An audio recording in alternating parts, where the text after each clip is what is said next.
Hello my dear student, welcome back to Aryan classes. Aryan ક્લાસીસમાં મારા દરેક વાલા વિદ્યાર્થીઓનું હાર્દિક સ્વાગત કરું છું. દરેક મારા વાલા વિદ્યાર્થીને જય શ્રી રામ. ચલો મારા વાલા અને પ્યારા વિદ્યાર્થીઓ, આજના વિડીયોની અંદર એક મોસ્ટ આઈએમપી બોર્ડનું પેપર સોલ્યુશન આ વિડીયોની અંદર કરવાના છીએ. વધારે નહીં, ખાલી 3 પેપરનું સોલ્યુશન હું તમને કરવાનું કહું છું. એક પેપર અપલોડ કરી દીધું છે, આ બીજું છે, અને કાલે સવારે એક ત્રીજું પેપર આવશે. વધારે નહીં, આટલા 3 પેપર સોલ્યુશન કરી લેજો. કાલના પેપરની અંદર તમને આમાંથી બેઠે બેઠા એમસીક્યુ અને વિભાગ બી ના પ્રશ્નો જોવા મળવાના છે. તો ખાસ કહું છું, પેપરને બિલકુલ મૂકવાનું નથી. 20 એમસીક્યુ અને વિભાગ બી ના 10 પ્રશ્નો આટલું કરી લો, તમને આમાંથી બેઠે બેઠા પ્રશ્નો જોવા મળશે. 1000%ના 1000% હું તમને ગેરંટી સાથે વાત કરી રહી છું. ચાલો, આજના વિડીયોની અંદર આપણો ભૂગોળ વિષય અને 13 માર્ચના રોજ એટલે કે કાલે તમારું જે પેપર છે, આ પેપરના most IMP paper solution model paper આપણે આ વિડીયોની અંદર જોવાના છીએ. ચાલો શરૂઆત કરું છું. એક પ્રશ્નને આપણે વ્યવસ્થિત ભાર મૂકી અને તૈયારી કરી લેવાની છે. ચાલો શરૂઆત કરું છું આપણા વિડીયોની. મેં આગળ વાત કરી જ દીધી છે કે પેપર આપણું મોસ્ટ આઈએમપી છે અને વધારે નહીં, ખાલી 3 પેપર અપલોડ કરું છું. એક પેપર તો પહેલા અપલોડ કરી દીધી છે, વિડીયો પણ તમે જોઈ લીધો હશે. આ બીજું પેપર છે અને એક પેપર કાલે સવારે અપલોડ કરીશ. આટલો વિડીયો 3 કરી લેજો. એમાં મોસ્ટ ઓફ તમારા 20માંથી વાત કરું તો 15 એમસીક્યુ તો આવી જ જવાના છે 3 પેપરમાંથી. તો પ્લીઝ મારા વાલાઓ તૈયારી કરી લેજો. આ 3 પેપરની બોલ્યા ચાલ્યા વગર. વિભાગ એ અને વિભાગ બી તો બિલકુલ મૂકવાનો નથી અને નકશો મૂકવાનો નથી. આ 3 વસ્તુ તમારે આ પેપરમાંથી ખાસ કરવાનું છે. ઓકે, ચાલો શરૂઆત કરી દઉં છું. વિભાગ એ આપણો 20 ગુણ આધારિત છે. એમાં 20 એમસીક્યુ પૂછાય છે. ચલો, એમાં સૌપ્રથમ આપણે પ્રશ્ન નંબર આપણો 1 છે. નિયતિવાદના પ્રખર સમર્થક કોણ હતા? નિયતિવાદના પ્રખર સમર્થક કોણ હતા? મારા વાલા થોડું ઝૂમ કરી દઉં એટલે તમને દેખાય. નિયતિવાદના પ્રખર સમર્થક હતા કુ એલન સેમ્પલ. નિયતિવાદના પ્રખર સમર્થક કોણ હતા? કુ એલન સેમ્પલ હતા. ઓકે, નિયતિવાદના પ્રખર સમર્થક તો કુ એલન સેમ્પલ. નીકુ યાદ રાખવાનું. નીકુ શું યાદ રાખશો? નીકુ. કેમ? ની એટલે નિયતિ અને કુ એટલે કુ એલન સેમ્પલ. નીકુ યાદ રાખજો. એટલે પરીક્ષામાં ભૂલે ચૂકે જો આવો એમસીક્યુ પૂછાય તો પછી આપણને તકલીફ ન પડે મારા વાલા, મારા કલેજા. હાલો આગળ વધું છું. પ્રશ્ન નંબર આપણો 2 છે. ભારતનું સૌથી ઓછું જાતિ પ્રમાણ ધરાવતું રાજ્ય કયું છે? સૌથી ઓછું જાતિ પ્રમાણ કીધું છે તો જવાબ આવશે હરિયાણા. ઓછું જાતિ પ્રમાણ હરિયાણા. હરિનું ઓછું જાતિ પ્રમાણ. ચાલો આગળ વધુ. પ્રશ્ન નંબર 3 માં. ચલો, મલેશિયાના કયા લોકો પ્રાથમિક પ્રવૃત્તિ કરે છે? 1000% મોસ્ટ આઈએમપી ક્વેશ્ચન મારા વાલા, મારા કલેજા. કેવું ન પડે, તૈયાર કરજો. મલેશિયાના કયા લોકો પ્રાથમિક પ્રવૃત્તિ કરે છે? તો જવાબ આવશે સેમાંગ. મસે. શું યાદ રાખશો? મસે. મલેશિયા અને સેમાંગ. મસે. મલેશિયા અને સે એટલે સેમાંગ. Okay, clear. હાલો આગળ વધું. ચલો, પ્રશ્ન નંબર આપણો 4 છે. નીચેનામાંથી કઈ ખનિજ અધાત્વિક ખનિજ છે? તો જવાબ આવશે ગંધક. નીચેનામાંથી કઈ ખનિજ અધાત્વિક ખનિજ છે? તો ગંધક જવાબ આવશે. નીચેનામાંથી કઈ ખનિજ અધાત્વિક છે? તો ગંધક. ઓકે, હાલો આગળ વધુ. પ્રશ્ન નંબર આપણો 5 છે. સંદેશા વ્યવહારને ખૂબ સરળ બનાવનાર. પ્રશ્ન નંબર 5. સંદેશા વ્યવહારને ખૂબ સરળ બનાવનાર કોણ સરળ બનાવે છે સંદેશાને? આપણને ખબર છે ભાઈ, ઇન્ટરનેટ હોય તો સંદેશો ફટાફટ 1 સેકન્ડ ના થાય ને તમે SMS કરી નાખો છો. તો બસ સંદેશો મોકલવો હોય એને સરળ કોણ બનાવે છે? ઇન્ટરનેટ. મારા ગળાના હમસે પ્રશ્ન તમે તૈયાર કરી લેજો.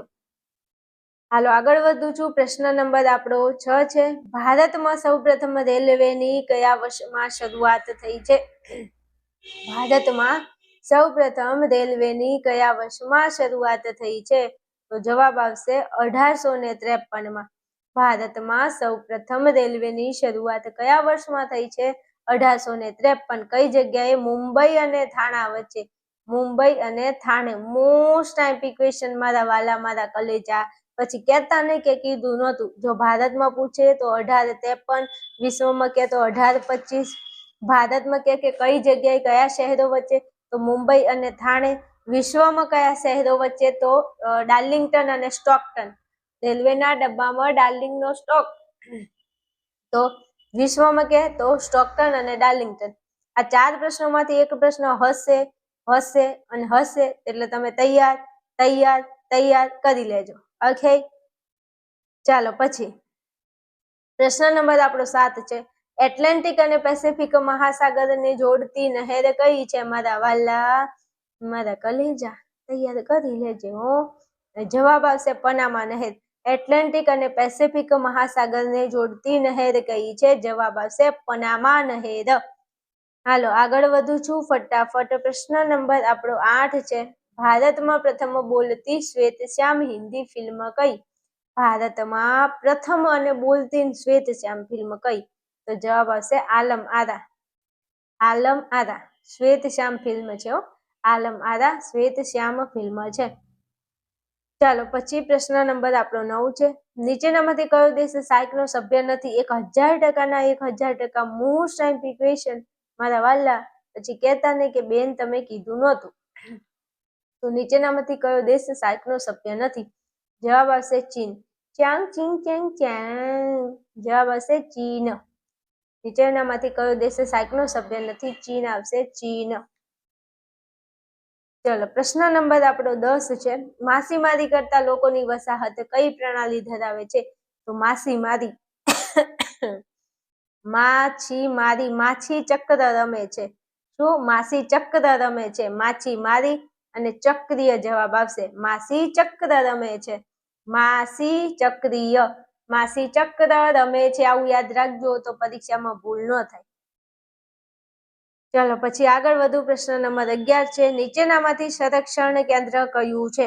નીચેનામાંથી સંરક્ષણ કેન્દ્ર કયું છે? તો જવાબ શું આવશે મારા વાલા? દહેરાદૂન આવશે. નીચેનામાંથી સંરક્ષણ કેન્દ્ર કયું છે? તો લખજો જવાબ દહેરાદૂન. ચાલો પછી આગળ વધુ ફટાફટ. પ્રશ્ન નંબર આપણો 12 છે. એટલાન્ટિક ખંડની માલિકી કોની ગણાય છે? તો એટલાન્ટિક ને એન્ટાર્કટિક ખંડની માલિકી. તો જવાબ આવશે વૈશ્વિક. એન્ટાર્કટિક ખંડની માલિકી કોની ગણાય છે? તો વૈશ્વિક ગણાય છે. અહીંયા 20 માંથી 20 MCQ વિશે 20 તમારે તૈયાર કરી લેવાના છે. હા પછી કહેતા નહીં કે કીધું નહોતું. ચલો 13માં. અમૂલ ડેરી કયા શહેરમાં છે? અમૂલ ડેરી કયા શહેરમાં છે? તો જવાબ આવશે આણંદમાં. અમૂલ ડેરી કયા શહેરમાં છે? આણંદ શહેરમાં છે. ચાલો પછી પ્રશ્ન નંબર આપણો 14 છે. તેજાબી વરસાદ માટે જવાબદાર. તો ભાઈ તેજાબી વરસાદ માટે જવાબદાર આવશે સલ્ફર ડાયોક્સાઇડની ઊંચી માત્રા. સલ્ફર ડાયોક્સાઇડની ઊંચી માત્રા. ચાલો પછી પ્રશ્ન નંબર આપણો 15 છે. ગરીબી દેશની વિકાસ યાત્રાને શું કરે છે? તો મંદ બનાવે છે. શું કરે છે? મંદ બનાવે છે. ગરીબી દેશની વિકાસ યાત્રાને મંદ બનાવે છે. શું કરે છે? મંદ બનાવે છે. યાદ રાખી લેજો. ચાલો પછી આગળ વધુ. પ્રશ્ન નંબર આપણો 16 છે. નીચે આપેલી વિગતોમાં કુદરતી તત્વ કયું છે? કુદરતી તત્વ. તો જવાબ આવશે પાવાગઢ ડુંગર. હવે જો આ રેલમાર્ગ બંધ અને અમદાવાદ આ માનવ સર્જિત રચના છે, પણ આ પાવાગઢ એ ભગવાનની આપેલી દેન છે. પાવાગઢ ડુંગર એ ભગવાનની આપેલી દેન છે. ઓકે, હા તો યાદ રાખજો. ચાલો પછી પ્રશ્ન નંબર આપણો 17 છે. બહુલક માટે કઈ સંજ્ઞા દર્શાવાય છે? તો બહુલક માટે ઝેડ સંજ્ઞા દર્શાવાય છે. બહુલક માટે કઈ સંજ્ઞા દર્શાવાય છે? ઝેડ સંજ્ઞા દર્શાવાય છે. યાદ રાખજો. જો આ એમ એટલે મધ્યસ્થ, એક્સ બાર એટલે મધ્યક અને ઝેડ એટલે બહુલક. યાદ રાખી લેજો. હાલો આગળ વધુ ફટાફટ. પ્રશ્ન નંબર 18માં.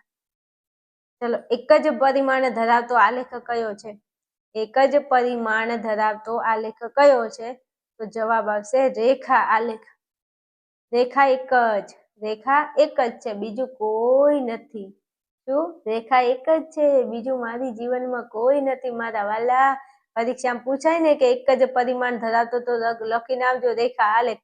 પરીક્ષામાં બેઠા હશો ને તો ભૂલથી ભૂલ થઈ જશે, એટલે ધ્યાન રાખજો. ચાલો પછી પ્રશ્ન નંબર 19 છે. સમમૂલ્ય રેખા પદ્ધતિમાં શું દર્શાવી શકાય છે? તો સમમૂલ્ય રેખા પદ્ધતિમાં તાપમાનનું વિતરણ દર્શાવી શકાય છે. સમમૂલ્ય રેખા પદ્ધતિમાં શું દર્શાવી શકાય છે? તો તાપમાનનું વિતરણ દર્શાવી શકાય છે. ઓકે, સમમૂલ્ય રેખા પદ્ધતિમાં તાપમાનનું વિતરણ દર્શાવી શકાય છે. તો સમતાપ યાદ રાખવાનું, સમતાપ. આજ તો તાપ બહુ લાગે છે નહીં? બહુ ગરમી પડે છે. ના, બહુ ગરમી નથી, ખાલી સમતાપ છે. કેવું? સમતાપ. સમતાપ, સમ અને અહીંયા છે તાપ, સમતાપ. ચાલો પછી પ્રશ્ન નંબર આપણો 20 છે. જીપીએસ પ્રણાલીમાં પૃથ્વીની ફરતે કુલ કાર્યશીલ ઉપગ્રહોની સંખ્યા કેટલી છે? જીપીએસ પ્રણાલીમાં પૃથ્વીની ફરતે કુલ કાર્યશીલ ઉપગ્રહોની સંખ્યા કેટલી છે? તો જવાબ આવશે 24. મારા વાલા, મારા કલેજા, પૃથ્વી 24 કલાક ફરે છે. યાદ રાખજો, પૃથ્વીની ફરતે ઉપગ્રહો કેટલા છે? 24. આ ટ્રીક આપી દીધી. આ નાની નાની ટ્રીકોથી તમને પરીક્ષામાં ખૂબ જ મદદરૂપ થવાની છે, એટલે યાદ રાખી લેજો. ઓકે, ચાલો પછી આગળ વધુ છે વિભાગ બી માં. ચલો આગળ વધુ એ પહેલા દરેક મારા વાલા વિદ્યાર્થીઓ જે હાલ ધોરણ 12 આર્ટ્સમાં ભણી રહ્યા છે, તો તમને થોડી એક મારી નાની અમથી રિક્વેસ્ટ છે કે તમારા ધ્યાનમાં ને તમારી આજુબાજુમાં જે વિદ્યાર્થીઓ ધોરણ 11માં અભ્યાસ કરે છે અને એ આવતી સાલ ધોરણ 12 આર્ટ્સમાં આવવાના છે, તો એવા વિદ્યાર્થીઓને તમારે ખાસ, જો તમે મારી જોડે ભણો છો, મારી જોડે ભણવાથી તમને બેનિફિટ થયો હોય, હું તમને જે આઈએમપી આપું એ તમને વિશ્વાસ સાથે પરીક્ષાની અંદર પૂછાતા હોય, તો તમારે વધારે કાંઈ નથી કરવાનું. ધોરણ 12 આર્ટ્સના જે તમારા મિત્રો છે, આજુબાજુના સગાવાલાના તમારા જે પણ ભાઈ બહેન છે, એમને તમારે આપણી ચેનલ અને આપણું એપ્લિકેશન અને એપ્લિકેશનમાં આપણો ધોરણ 12 આર્ટ્સનો સરસ મજાનો કોર્સ લોન્ચ કરેલો છે. આ કોર્સને તમારે એમને રેફર કરવાનો છે. ઓકે, બીજું કાંઈ નથી કરવાનું. આ કોર્સની અંદર હું 4 વિષય તો ભણાવું છું, જેમાં તત્વજ્ઞાન, મનોવિજ્ઞાન, ભૂગોળ અને સમાજશાસ્ત્ર, આ 4 વિષય ભણાવેલા છે અને બાકીના જેટલા વિષય છે એ આપણે આ સાલથી એડ કરી દેવાના છીએ. ઓકે, આ કોર્સ સ્પેશિયલ ફોર તમારા માટે, તમારા ભાઈ બહેન માટે છે, એટલે બને એટલું આપણા વિડીયો, આપણી ચેનલ અને આપણા એપ્લિકેશન, મારા કોર્સને તમે શેર કરજો. જો તમને મારાથી બેનિફિટ થયો હોય તોની વાત કરું છું, બીજું કાંઈ મારા માટે કરવાની કોઈ જરૂર નથી. બસ આટલું કરી દેજો ને તો મારો ભગવાન રાજી થઈ જશે અને હું પણ તમારાથી ખૂબ રાજી થઈ જઈશ. ઓકે, ચલો ટોપિકમાં આગળ વધીએ એ પહેલા હજુ એ વિદ્યાર્થીઓ જે ભૂગોળની કાલે એક્ઝામ આપવાના છે અને તમે ભૂગોળ વિષયની તૈયારી કરી નથી કરી, તમને ખબર છે, જો કાંઈ તૈયારી ન કરી હોય, હાલ સુધી ટેન્શનમાં બેઠા હોય, તો એકમાત્ર હવે ટાઈમ ઓછો છે, તૈયારી કરવાની છે, પાસ થવાનું હોય, તો તમારે ફટાફટ આપણું એપ્લિકેશન છે આર્યન ક્લાસીસ, આપણા એપ્લિકેશનમાં તમને ભૂગોળ વિષયના ભાઈ 6 પેપર સેટ મળી જશે અને આ જે પેપર છે એની કિંમત છે માત્ર 75 રૂપિયા. આ 6 પેપરની અંદર તમને વિભાગ એ, વિભાગ બી અને વિભાગ સી નું વિડીયો સોલ્યુશન મળી જશે. વિડીયોમાં મેં સોલ્યુશન કરાવેલું છે. પાસ થવા માટેનો એકમાત્ર રામબાણ ઈલાજ છે આપણો પેપર સેટ. તમને હું અહીંયા નંબર આપું છું, આ નંબર ઉપર તમે મને ફોન મેસેજ કરો, વધારે માહિતી મેળવી શકો છો પેપર સેટને લગતી. ગુજરાતના હજારો વિદ્યાર્થીઓ પેપર સેટ ખરીદી રહ્યા છે. તમારે પણ તમારે આ વર્ષે જો પાસ થવું હોય, ટેન્શન મુક્ત થઈ જવું હોય, તો ફટાફટ આપણા એપ્લિકેશનમાં જઈ અને પેપર સેટ ખરીદી અને હાલ ભણવાનું ચાલુ કરી દો. હજુ 2 દિવસ છે તમારી જોડે, હજુ કાલે 3 વાગે પેપર છે, ત્યાં સુધી મોસ્ટ ઓફ તમારું બધું કવર થઈ જશે. ઓકે, ચાલો શરૂઆત કરું છું, આગળ વધું છું આપણા ટોપિકમાં. ચાલો વિભાગ બી નું સોલ્યુશન કરી લઈએ. પ્રશ્ન નંબર 21 છે, સંભવવાદ શબ્દનો સૌપ્રથમ ઉપયોગ કરનાર કોણ હતો? તો સંભવવાદ શબ્દનો સૌપ્રથમ ઉપયોગ કોને કર્યો? તો લુશિયન ફાવરે. લુશિયન ફાવરે. મોસ્ટ આઈએમપી ક્વેશ્ચન છે, વારંવાર આનો આ પ્રશ્ન પૂછાય છે પરીક્ષામાં, પછી મારે કહેવું ન પડે કે તમે કીધું નહોતું. હા, આ પ્રશ્ન તમને કાલના પેપરમાં 1000% જોવા મળે કે સંભવવાદ શબ્દનો સૌપ્રથમ ઉપયોગ કરનાર કોણ હતું?